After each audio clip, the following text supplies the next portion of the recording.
Halo, nama saya Bima. Di topik ini kita akan membahas tentang fisiologi dari sistem endokrin. Adapun objek pembelajaran pada topik ini adalah yang pertama, mengetahui fungsi kelenjar pituitari atau hipofisis, pineal, timus, tiroid, paratiroid, pankreas, adrenal, ovarium, dan testis. Yang kedua adalah mengetahui perubahan dalam penyakit baik aplikasi dan implikasinya dalam keperawatan. Bagaimana hormon dapat berdistribusi di dalam tubuh kita? Lalu apa fungsi dari reseptor? Hormon adalah molekul protein yang dilepas dari satu bagian tubuh untuk membantu aktivitas regulasi pada bagian tubuh lainnya. Sebagian besar hormon yang disekresi akan masuk melalui cairan interstisial ke dalam aliran darah atau disebut dengan circulating hormone. Sementara sebagian lagi hanya bekerja di area sekitar tanpa perlu masuk ke aliran darah atau yang disebut sebagai lokal hormon. Lokal hormon sendiri dibagi menjadi dua, yaitu parakrin dan autokrin. Parakrin adalah hormon yang dilepas tidak melalui pembuluh darah, tetapi langsung menuju sel target terdekat. Sedangkan autokrin, di mana ketika hormon dilepaskan akan ditangkap oleh reseptor di dalam sel itu sendiri. Salah satu contoh hormon lokal yaitu ketika terjadi infeksi dan terjadi proses inflamasi. Ketika terjadi proses inflamasi, interleukin 2 yang dilepaskan oleh sel T helper yaitu sejenis sel darah putih selama respon sistem imun atau sistem kekebalan tubuh, interleukin 2 ini membantu mengaktifasi sel imun terdekat lainnya. Hal tersebut disebut parakrin. Interleukin 2 juga bertindak sebagai autokrin dengan merangsang dirinya untuk bereplikasi. Tindakan ini menghasilkan lebih banyak sel T helper yang dapat mensekresi lebih banyak interleukin 2 dan dengan demikian memperkuat respon imun tubuh. Contoh lain dari hormon lokal adalah nitrit oksid atau yang disingkat NO yang dilepaskan oleh sel-sel endotel yang melapisi pembuluh darah. Nitrit oksid menyebabkan relaksasi serat otot polos di sekitar pembuluh darah, yang pada akhirnya menyebabkan vasodilatasi pembuluh darah. Efek dari vasodilatasi tersebut menyebabkan penurunan tekanan darah, sehingga menyebabkan ereksi penis pada pria, seperti pada contoh obat Viagra, sildenafil, yang meningkatkan efek yang dirangsang oleh nitrit oksid yang ada di penis. Meskipun hormon yang diberikan bergerak ke seluruh tubuh dalam darah, hormon itu hanya mempengaruhi sel target tertentu. Sebagai contoh, thyroid stimulating hormone atau TSH berikatan dengan reseptor pada sel-sel kelenjar tiroid, tetapi tidak mengikat sel-sel ovarium, karena sel-sel ovarium tidak memiliki reseptor TSH. Reseptor seperti protein seluler lainnya yang secara konstan disintetis dan dipecah. Jika hormon hadir secara berlebihan, jumlah reseptor sel target akan menurunkan efek yang disebut downregulation. Begitu juga dengan mekanisme sebaliknya yang disebut upregulation.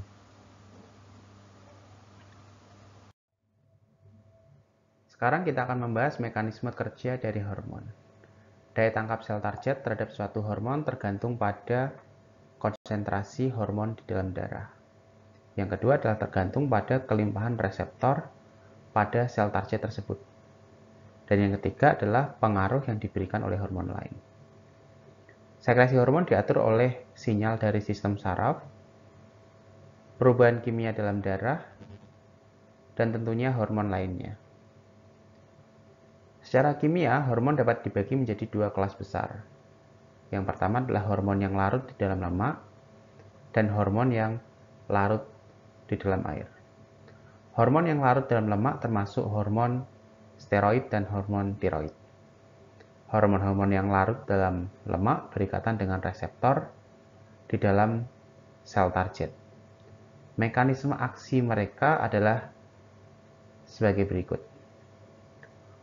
Hormon yang larut dalam lemak diikat oleh protein transport yang beredar ke seluruh tubuh melalui pembuluh darah.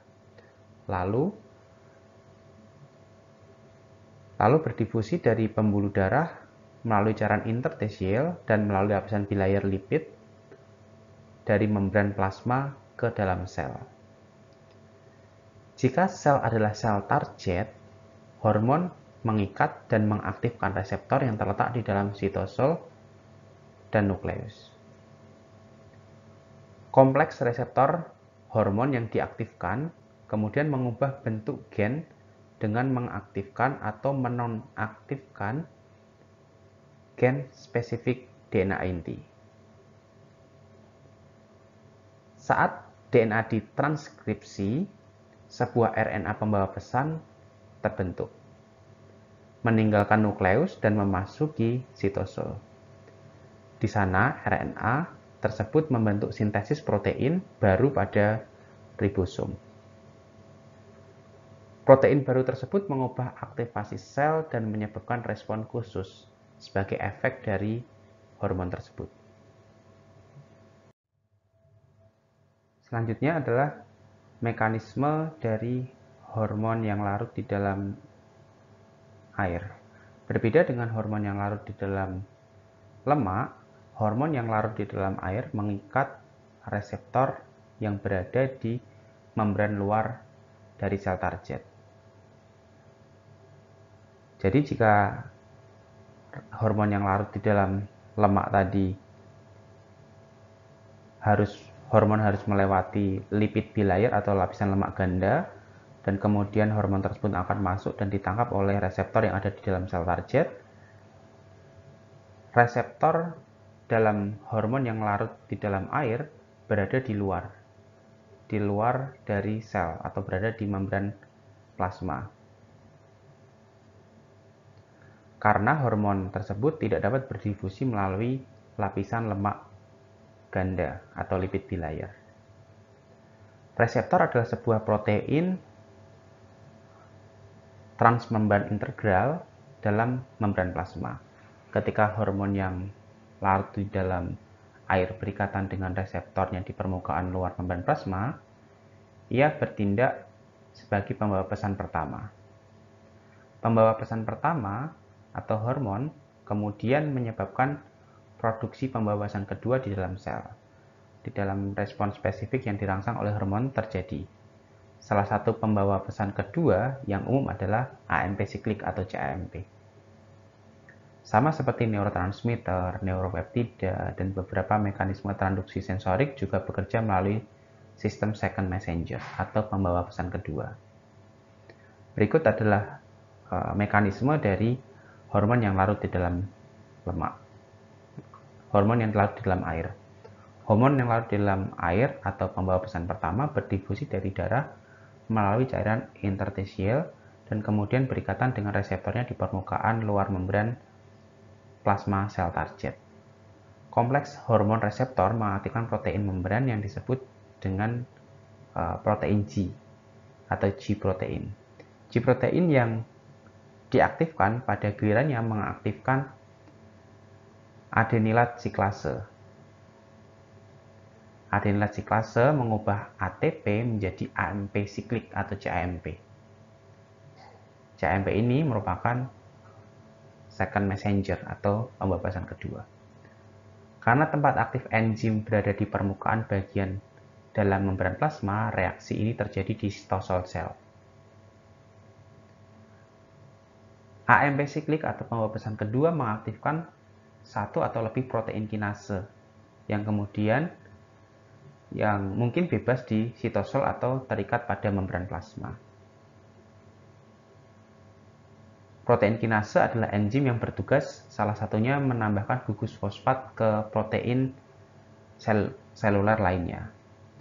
Penambahan gugus fosfat ini mengubah ATP menjadi ADP. Protein kinase yang diaktifkan menfosfolirasi satu atau lebih protein seluler. Protein yang sudah terfosfolirasi menyebabkan reaksi yang menghasilkan respon biologis. Setelah beberapa saat, enzim yang disebut fosfodiesterase menonaktifkan CAMP. Dengan demikian, respon sel dimatikan, kecuali molekul hormon baru yang terus mengikat reseptornya di membran plasma, dan proses itu akan terjadi berulang kali. Terdapat beberapa mekanisme yang diatur dalam tubuh kita, diantaranya adalah negative feedback dan positive feedback. Sebagai contoh, ketika terjadi peningkatan tekanan darah, maka akan terbaca oleh baroreseptor yang ada di pembuluh darah. Baroreseptor ini sangat sensitif terhadap perubahan tekanan darah yang berada pada beberapa pembuluh darah besar. Baroreseptor akan memberikan impuls ke otak yang akan memberikan respon pada pembuluh darah dan jantung untuk menurunkan denyut jantung, sehingga tekanan darah sampai kembali normal. Hal inilah yang disebut dengan negative feedback, karena efek yang ditimbulkan akan berlawanan dengan tekanan darah seperti yang disebutkan tadi. Sedangkan positive feedback sebaliknya, sebagai contoh pada proses melahirkan. Kontraksi pada dinding uterus akan mendorong bayi ke dalam serviks yang berakibat pada peregangan serviks. Pada saat terjadi peregangan dinding serviks, maka reseptor akan mengirim impuls ke otak untuk mengeluarkan oksitosin. Dalam hal ini adalah hipofisis posterior. Oksitosin akan mengakibatkan otot dan dinding uterus semakin meningkat dan semakin mendorong bayi, serta membuat serviks juga semakin meregang. Peregangan serviks ini akan semakin membuat oksitosin diproduksi sampai proses persalinan atau bayi keluar dari rahim. Setelah bayi lahir, maka terjadi penurunan tegangan pada serviks. Ketika itu terjadi, maka akan menghentikan proses positive feedback tersebut.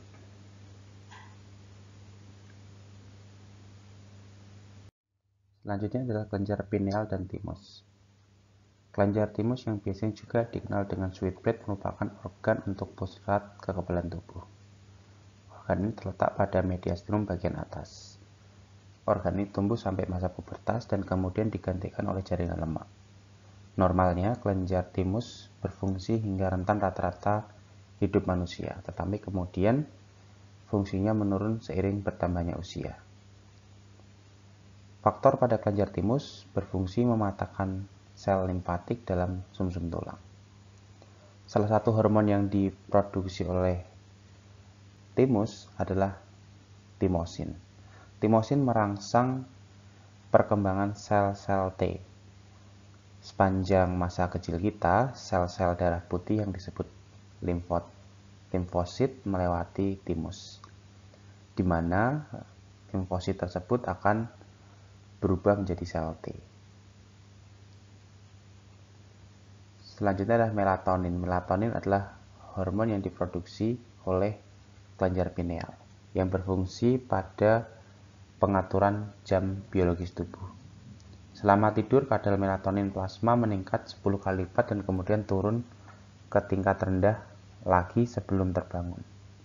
Melatonin juga merupakan antioksidan kuat yang dapat memberikan perlindungan terhadap radikal bebas dalam oksigen. Selanjutnya kita akan membahas hormon-hormon yang dikeluarkan oleh pituitary gland atau kelenjar hipofisis.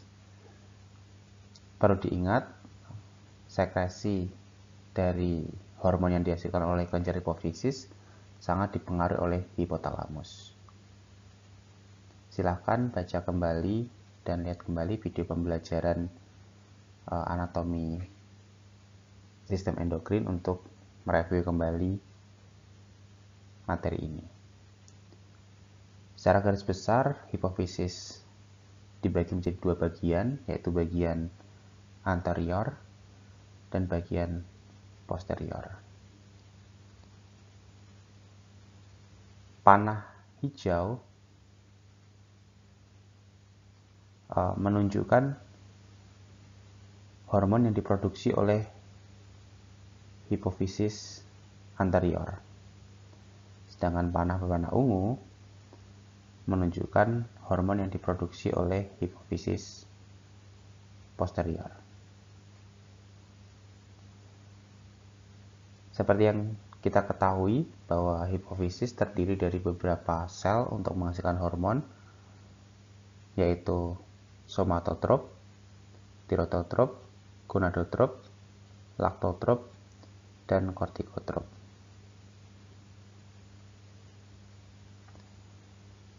Hormon pada hipofisis akan menghasilkan, salah satunya adalah adenokortikotropic hormone atau yang disebut ACTH.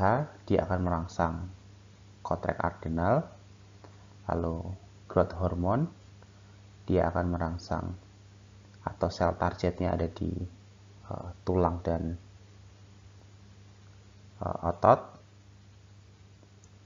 Lalu ada follicle stimulating hormone dan luteinizing hormone, dia berada di testis, sel targetnya. Ada TSH, thyroid stimulating hormone, dia akan sel targetnya ada di kelenjar tiroid. Prolaktin ada di kelenjar mamilari. Lalu sel gonadotropin akan menghasilkan follicle stimulating hormone dan luteinizing hormone yang akan menuju ovarium. Sedangkan hipofisis posterior dia menghasilkan dua hormon, yaitu ADH dan oksitosin. Sebenarnya hormon ADH dan oksitosin diproduksi oleh hipotalamus dan disimpan di hipofisis posterior. ADH sendiri akan menuju sel target, yaitu di tubulus ginjal, sedangkan oksitosin berada pada otot dari uterus. Human growth hormone dan insulin-like growth factor. Fungsi utama dari human growth hormone atau HGH adalah hormon tersebut menuju sel-sel di hati, otot rangka, tulang rawan, tulang, dan jaringan lain untuk mensintesis dan mensekresi hormon protein yang disebut insulin growth factor atau somatomedin. Insulin growth factor atau yang disingkat dengan IGF menyebabkan sel untuk tumbuh dan bertambah banyak dengan meningkatkan penyerapan asam amino ke dalam sel dan mempercepat sintesis protein. Insulin growth factor juga meningkatkan lipolisis dalam jaringan adiposa. Regulasi utama sekresi growth hormone releasing hormone dan growth hormone inhibiting hormone adalah di hipotalamus. Jadi di hipotalamus dia dapat meningkatkan fungsi dari growth hormone dan dapat juga menginhibit atau menghambat dari growth hormone.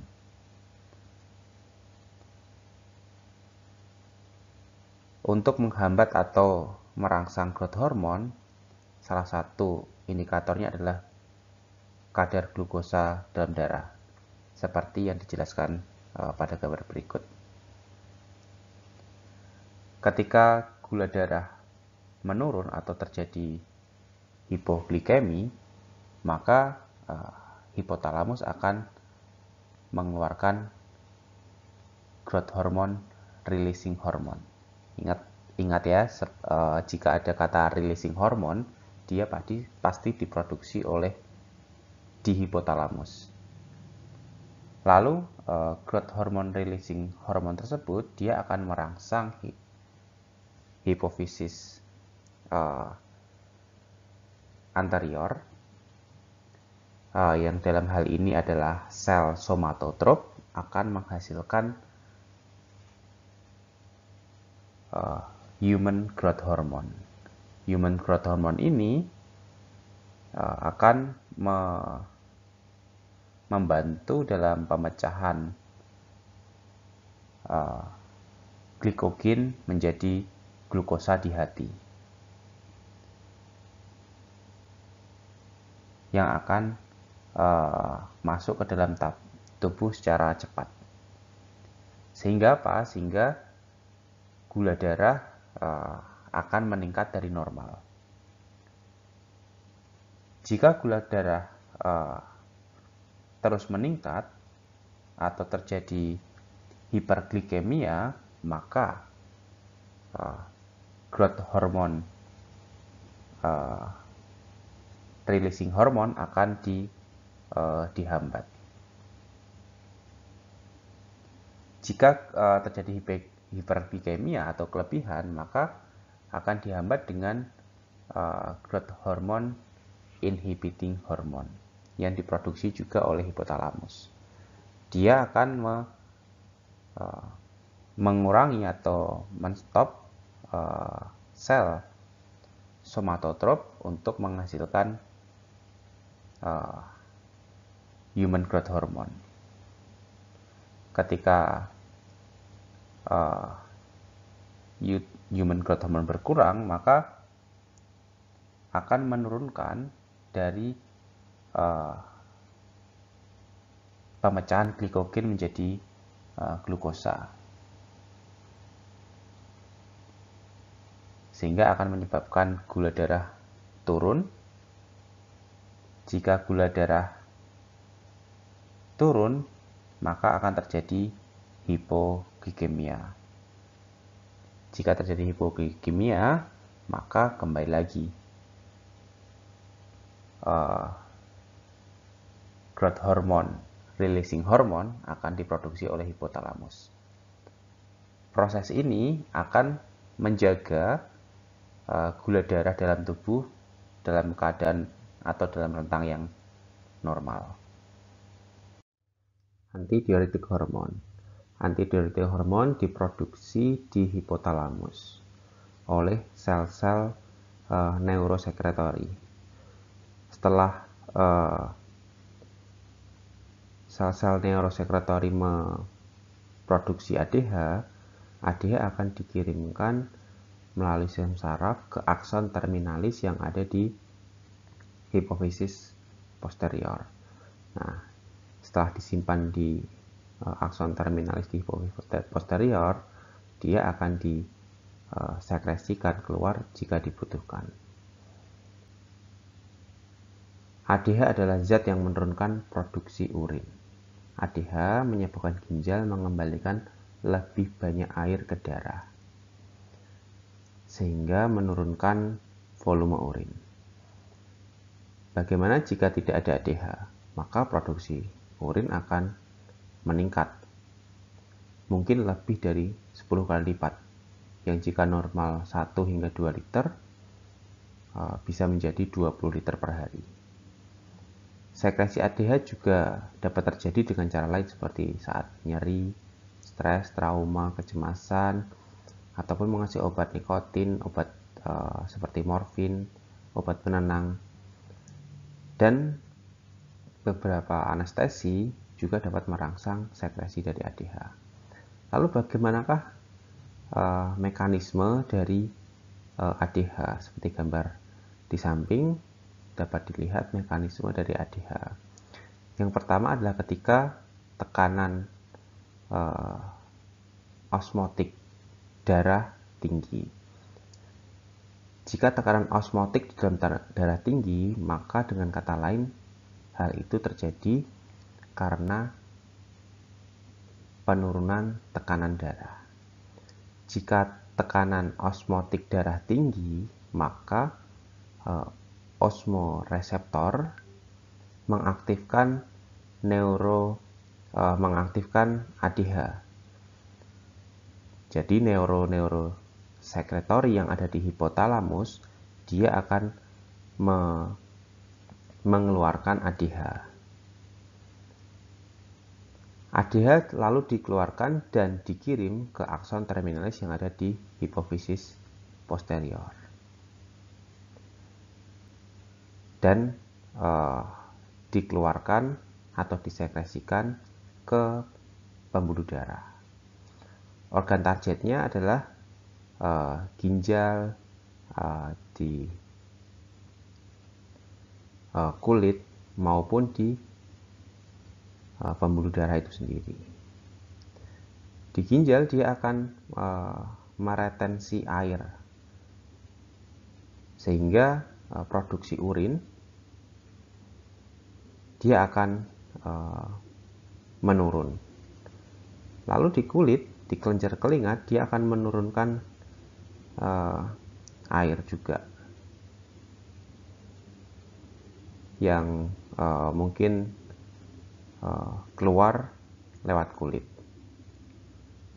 Lalu di pembuluh darah dia akan membuat konstriksi di arteri atau vasokonstriksi sehingga dapat meningkatkan tekanan darah. Jika tekanan darah tinggi atau rendahnya osmolaritas darah, maka akan membuat osmoreseptor dia akan mengurangi bahkan menghentikan sekresi ADH yang ada di hipotalamus. Jika sel-sel neurosekretori di hipotalamus tidak memproduksi ADH, maka tidak dapat dikirimkan ke dalam akson terminalis yang ada di hipofisis posterior. Sehingga beberapa efek yang terjadi jika terjadi ADH tidak terjadi. Proses ini mempertahankan homeostatis tubuh, baik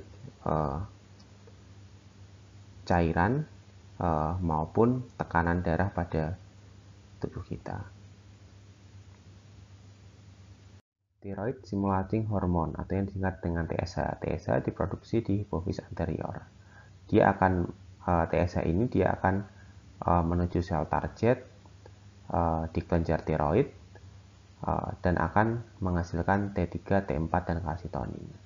Fungsi dari T3, T4, dan kalsitonin adalah meningkatkan laju metabolisme basal dengan meningkatkan konsumsi oksigen baik saat terjaga, saat istirahat, maupun puasa. Merangsang sintesis natrium dan kalium, meningkatkan suhu tubuh yang merupakan efek dari kalerogenik, merangsang sintesis protein, meningkatkan penggunaan glukosa dan asam lemak untuk produksi ATP, merangsang lipolisis, meningkatkan beberapa efek katekolamin, mengatur perkembangan dan pertumbuhan jaringan saraf dan tulang. Kalsitonin yang diproduksi juga dapat menurunkan kadar kalsium darah dengan menghambat aksi osteoklas, sel yang memecah matriks ekstraseluler tulang. Lalu bagaimanakah mekanisme kerja dari thyroid stimulating hormone? Seperti gambar di samping, jika level T3 dan T4 rendah di dalam darah, maka sel-sel neurosekretori yang ada di hipotalamus dia akan mengeluarkan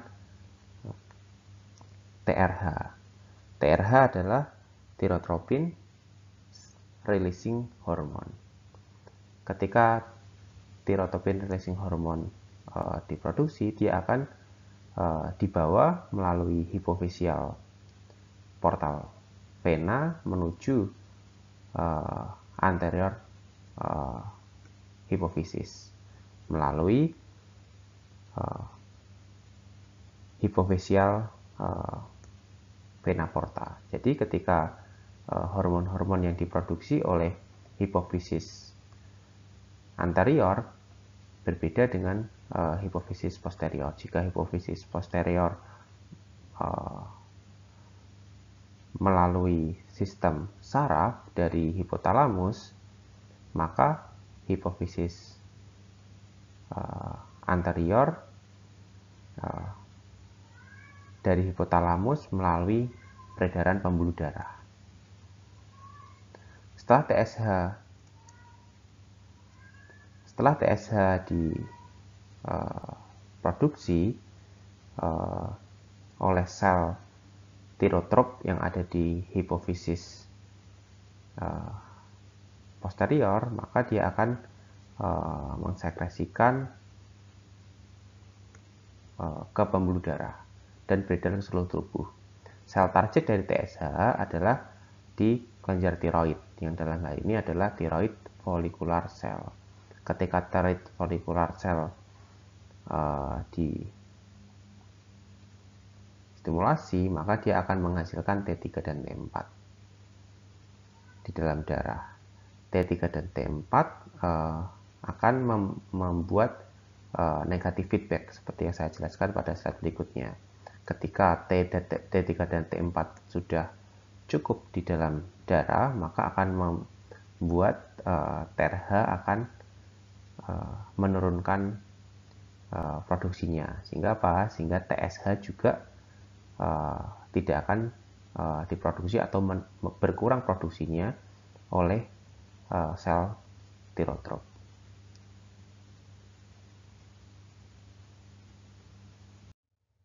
Berikut adalah langkah-langkah dalam sintesis sekresi T3 dan T4.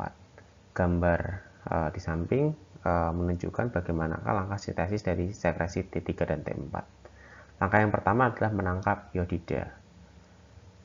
Sel folikel tiroid menangkap ion iodida atau ion iodin. Ion iodida atau ion iodin ini bermuatan negatif 1. Dengan secara aktif mengangkutnya dari darah menuju sitosol. Oleh karena itu, kelenjar tiroid biasanya mengandung sebagian besar iodida dalam tubuh. Proses yang kedua adalah sintesis tiroglobulin. Sementara sel-sel folikel menangkap ion iodida, mereka juga mensintesis tiroglobulin atau yang disingkat dengan TGB. Tiroglobulin merupakan suatu glikoprotein besar yang diproduksi di retikulum endoplasma kasar, dimodifikasi di kompleks Golgi dan disimpan di dalam vesikel sekretory. Vesikel kemudian mengalami eksositosis yang melepaskan tiroglobulin ke dalam lumen folikel. Tahap yang ketiga yaitu proses oksidasi dari iodida. Beberapa asam amino dalam tiroglobulin dan tiroksin yang akan tersimpan, yang akan teroksidasi, namun ion iodida bermuatan negatif tidak dapat mengikat tiroksin sampai mereka mengalami oksidasi. Jadi ion iodida yang bermuatan negatif 1 tadi akan berikatan dengan ion iodida lain yang akan menjadi yodium atau bermuatan negatif 2. Pada saat ion iodida ini sudah beroksidasi atau sudah dioksidasi, mereka melewati membran lumen folikel. Selanjutnya adalah tahap iodinasi dari tiroksin. Saat molekul iodium atau yang bermuatan iodida bermuatan negatif 2 terbentuk, mereka bereaksi dengan tiroksin yang merupakan bagian dari molekul tiroglobulin. Pengikatan satu atom iodium menghasilkan monoiodotiroksin atau yang disebut dengan T1. Dan iodida kedua menghasilkan diodotiroksin atau T2. Tiroglobulin dengan atom iodida yang melekat terakumulasi dan tersimpan di dalam folikel disebut koloid. Langkah selanjutnya adalah penggabungan dari T1 dan T2. Nah, pada tahap ini dalam sintesis hormon tiroid ada 2 molekul T2 bergabung membentuk T4. Jadi molekul T2 dan T2 dia akan membentuk T4, sedangkan T1 dengan T2 akan membentuk T3. Selanjutnya adalah pinositosis dan pencernaan koloid.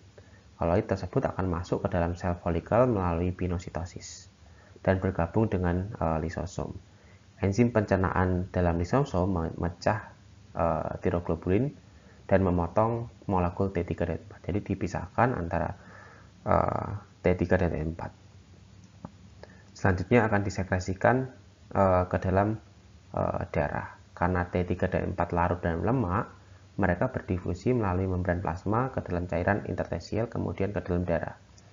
T4 biasanya disekresikan dalam jumlah yang lebih besar daripada T3. Selain itu, T4 juga memasuki sel tubuh dan sebagian besar juga diubah menjadi T3.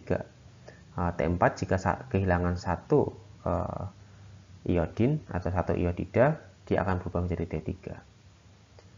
Selanjutnya akan ditransportasi di dalam darah. Lebih dari 99% T3 dan T4 bergabung dengan protein transport di dalam darah, terutama globulin pengikat teroksin atau yang disingkat dengan teroksin binding globulin atau TBG.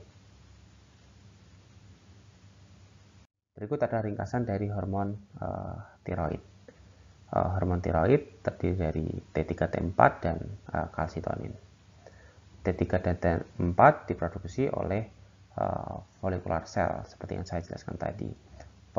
Follicular cell dia akan terstimulasi oleh adanya TSH yang ada di produksi di hipofisis anterior.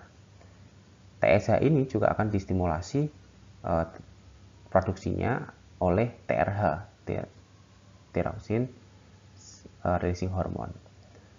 TRH ini akan disintesiskan oleh hipotalamus.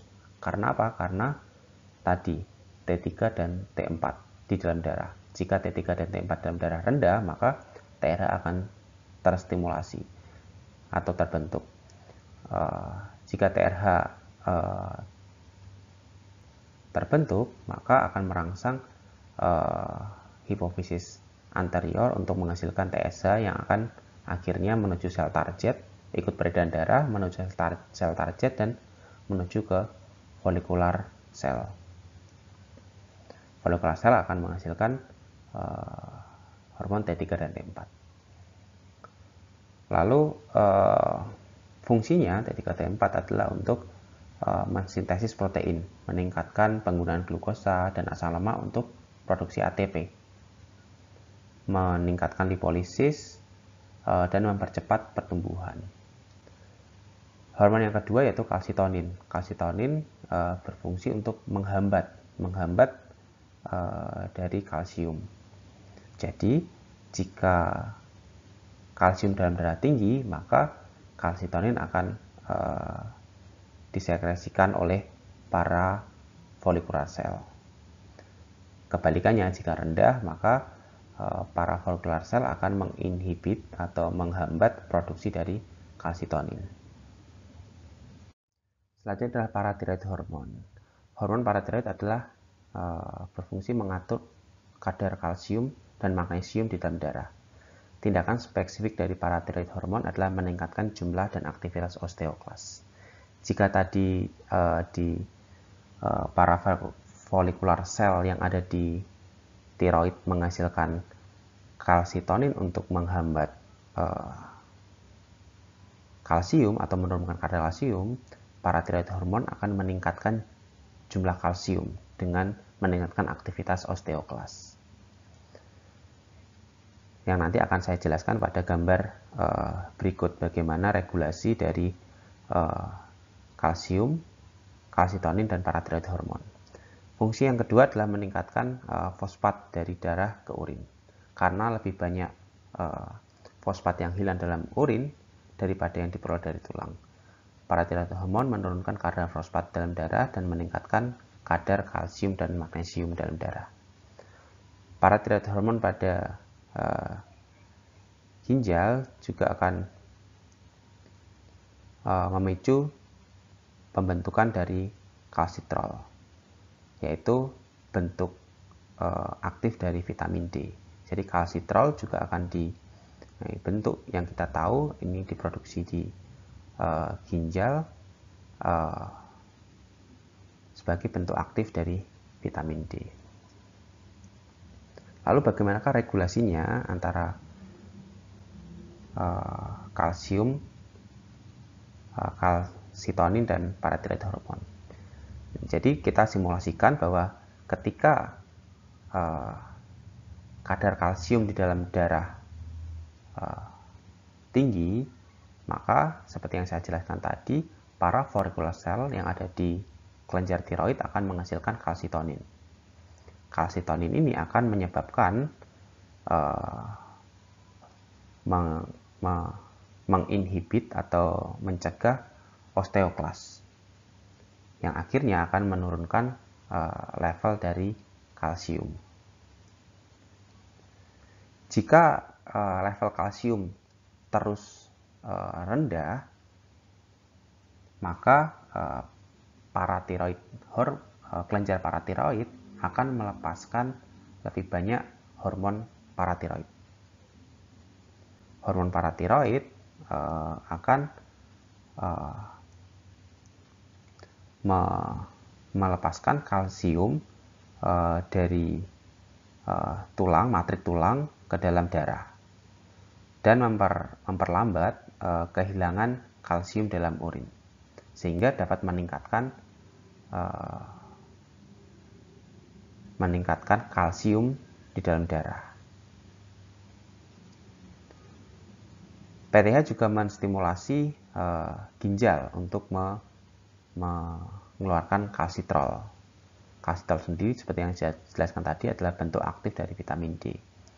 Kalsitrol sendiri juga akan meningkatkan absorpsi dari kalsium yang didapat dari makanan, yang mana akan meningkatkan juga dari kalsium yang ada dalam darah. Jika meningkat, maka akan kembali ke siklus awal tadi. Jika berlebihan di dalam darah, maka kalsitonin akan diproduksi lagi.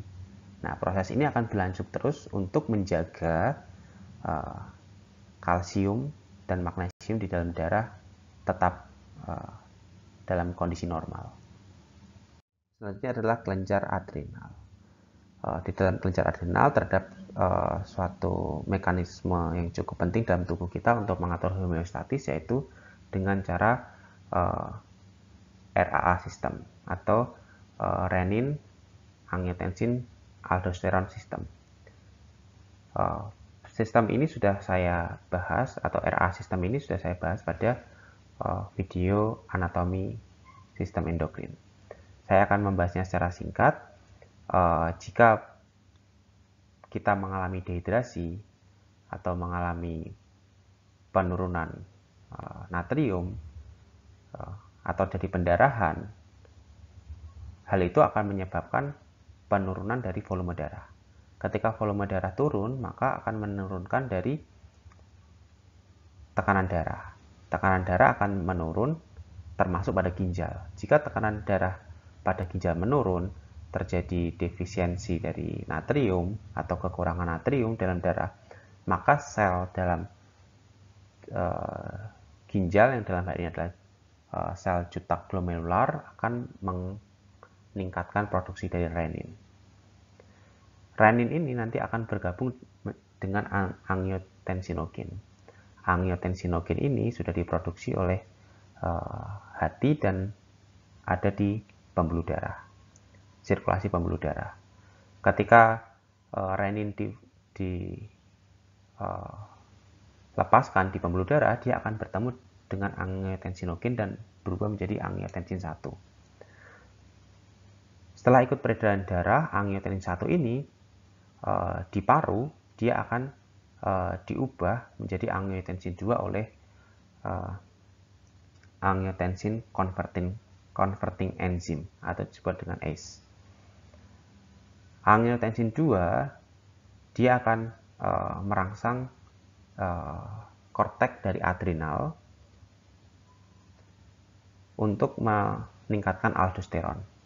Aldosteron ini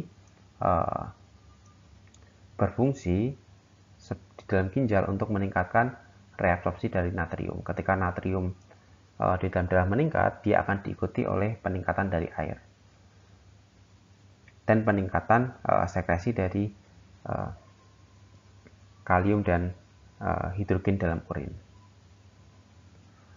Angiotensin 2 juga akan menyebabkan vasokonstriksi dari arteri, sehingga akan menyebabkan tekanan darah meningkat yang tadinya turun. Ketika air dan natrium dan air direabsorpsi, maka akan meningkatkan volume darah, yang tujuannya tekanan darah akan kembali normal.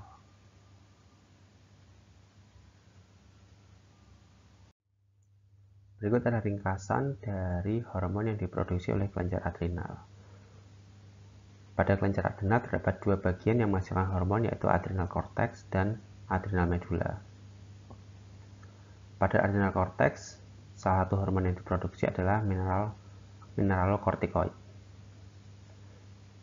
Dalam hal ini adalah aldosteron. Aldosteron teraktivasi karena adanya peningkatan kalium di dalam darah dan adanya angiotensin 2 seperti yang saya jelaskan pada slide sebelumnya. Fungsi dari aldosteron adalah meningkatkan level dari natrium sehingga akan diikuti oleh peningkatan air. Yang kedua adalah menurunkan kalium di dalam darah. Hormon yang kedua adalah glukokortikoid, yang dalam hal ini adalah kortisol. Kortisol dikeluarkan karena ada stimulasi dari adrenokortikotropik hormon atau ACTH. ACTH sendiri disekresikan karena adanya CRH atau corticotropin releasing hormone yang ada di hipotalamus. Fungsi dari kortisol yaitu adalah meningkatkan pemecahan protein kecuali di hati, menstimulasi gluconeogenesis dan lipolisis, dan berperan pada proses inflamasi dan respon imun. Yang ketiga adalah androgen. Androgen juga distimulasi oleh ACTH atau adrenocorticotropic hormone. Androgen di sini berfungsi sebagai pertumbuhan karakteristik seks pada sekunder pada laki-laki dan perempuan. Sebagai contoh, untuk pertumbuhan dari rambut aksilari dan pubik pada laki-laki dan perempuan. Pada perempuan berkontribusi pada libido dan sumber estrogen setelah terjadi menopause. Bagian kedua yaitu di adrenal medulla juga mengeluarkan hormon yang disebut dengan epinefrin dan norepinefrin. Epinefrin juga dikenal sebagai adrenalin, sementara norepinefrin juga dikenal sebagai noradrenalin. Kedua zat ini berperan dalam pengaturan sistem saraf simpatis yang merupakan bagian dari sistem saraf otonom yang bertanggung jawab atas respon melawan atau lari. Epinefrin memengaruhi jantung, paru, otot, dan pembuluh darah. Pelepasannya ke aliran darah membawa beberapa perubahan fisiologis seperti peningkatan detak jantung dan aliran darah, bernafas lebih cepat, meningkatkan kadar gula dalam darah, meningkatkan kekuatan dan performa fisik. Pada medula adrenal menghasilkan juga non-epinefrin. Norepinefrin sebagai respon terhadap tekanan darah yang rendah. Norepinefrin meningkatkan vasokonstriksi yang merupakan penyempitan dari pembuluh darah. Hal itu akan menyebabkan tekanan darah juga akan meningkat. Berikut adalah ringkasan dari hormon yang diproduksi oleh hipofisis anterior dan beserta sel targetnya. Silahkan pause video ini dan dibaca kembali. Di pankreas juga terdapat regulasi glukagon dan sekresi insulin untuk mengatur gula darah agar tetap dalam keadaan normal. Kadar glukosa yang rendah, jika kadar glukosa rendah atau terjadi hipoglikemia, akan merangsang sekresi dari glukagon dari sel-sel alfa di pulau pankreas. Glukagon bekerja pada hepatosit sel hati mempercepat konversi glikogen menjadi glukosa atau yang disebut dengan glikoneogenesis dan mendorong pembentukan glukosa dari asam laktat dan asam amino tertentu atau yang disebut dengan gluconeogenesis. Akibatnya, hepatosit melepaskan glukosa ke dalam darah lebih cepat dan kadar glukosa darah akhirnya naik. Jika glukosa terus meningkat, maka kadar darah menjadi tinggi atau yang disebut dengan hiperglikemia. Akan menghambat pelepasan dari glukagon. Hal ini disebut umpan balik negatif seperti yang saya jelaskan pada slide umpan balik positif dan umpan balik negatif atau negatif feedback dan positif feedback. Jika glukosa darah tetap tinggi, maka akan terjadi kondisi yang disebut hiperglikemia. Ketika terjadi hiperglikemia, akan merangsang sekresi insulin oleh sel beta di pulau pankreas. Insulin bekerja sebagai sel dalam tubuh untuk mempercepat dan memfasilitasi difusi glukosa ke dalam sel, yang bertujuan mempercepat konversi glukosa menjadi glikogen atau glukogenesis, meningkatkan penyerapan asam amino oleh sel, dan meningkatkan sintesis protein, mempercepat sintesis asam lemak atau lipogenesis, memperlambat konversi glikogen menjadi glukosa, dan untuk memperlambat pembentukan glukosa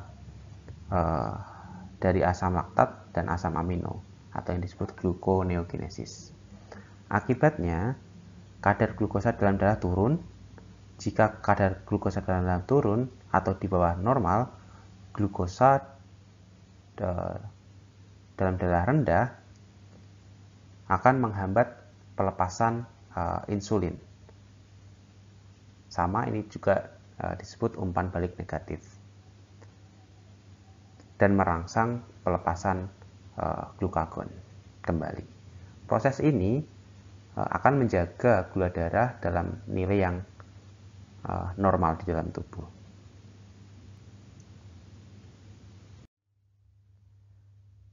Silakan di pause video ini dan dibaca ringkasan dari hormon yang diproduksi oleh pankreas. Beberapa sudah saya jelaskan pada slide berikut sebelumnya. Silakan dibaca. Pada kolom pertama terdapat hormon dan sumbernya seperti glukagon diproduksi oleh sel alfa pada pankreas. Di kolom kedua terdapat yang mengontrol sekresi dari hormon tersebut, dan yang kolom ketiga bagaimana efeknya hormon tersebut terhadap tubuh. Selanjutnya adalah ovarium dan testis. Pada ovarium, hormon yang diproduksi adalah estrogen dan progesteron, relaksin, dan inhibin. Sedangkan pada testikular, hormon yang diproduksi adalah testosteron dan inhibin. Estrogen dan progesteron bersama dengan gonadotropin hormon dari anterior dari hipofisis meregulasi siklus reproduksi dan oogenesis, menjaga kehamilan atau memaintenance kehamilan, mempersiapkan kelenjar payudara untuk laktasi, dan membantu perkembangan karakteristik dari seks sekunder dari perempuan. Relaksin sendiri meningkatkan fleksibilitas dari simfisis pubik selama proses kehamilan. Inhibin yaitu menghambat sekresi FSH dari anterior hipofisis. Sedangkan dari testikular hormon yang diproduksi adalah testosteron, berfungsi sebagai menstimulasi turunnya testis sebelum kelahiran, meregulasi spermatogenesis, dan membantu perkembangan karakteristik dari seks sekunder dari laki-laki. Dengan inhibin sendiri sama seperti pada ovarium, yaitu menghambat sekresi FSH dari anterior hipofisis. Berikut adalah gambar bagaimana FSH dan LH berperan dalam proses ovulasi. FSH dan LH diproduksi oleh hipofisis anterior. Hipofisis anterior memproduksi FSH dan LH karena stimulasi dari GnRH dari hipotalamus. atau gonadotropin releasing hormone. Pada hari pertama sampai ke-14 terjadi perkembangan folikel primer yang dirangsang oleh hormon FSH. Pada saat tersebut, oosit primer akan membelah dan menghasilkan ovum yang haploid.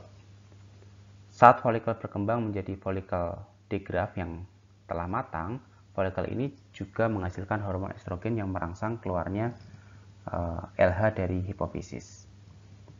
Estrogen yang keluar berfungsi merangsang perbaikan dinding uterus, yaitu endometrium yang habis terkelupas waktu menstruasi. Selain itu, estrogen menghambat pembentukan FSH dan memerintahkan hipofisis menghasilkan LH yang berfungsi merangsang folikel digraf yang masak untuk mengadakan ovulasi yang terjadi pada hari ke-14. Waktu di sekitar terjadinya ovulasi disebut fase estrus. Selain itu, LH merangsang folikel yang telah kosong untuk berubah menjadi bahan kuning yang disebut corpus luteum. Bahan kuning menghasilkan hormon progesteron yang berfungsi mempertebal lapisan dari endometrium yang kaya dengan pembuluh darah untuk mempersiapkan datangnya embrio. Periode ini disebut fase luteal. Selain itu, progesteron juga berfungsi menghambat pembentukan FSH dan LH. Akibatnya, korpus luteum menjadi mengecil dan menghilang. Pembentukan progesteron berhenti hingga pemberian nutrisi kepada endometrium terhenti. Endometrium menjadi mengering dan selanjutnya akan terkelupas dan terjadilah pendarahan menstruasi pada hari ke-28. Fase ini disebut fase pendarahan atau fase menstruasi. Oleh karena tidak ada progesteron, maka FSH mulai terbentuk lagi dan terjadilah proses oogenesis kembali.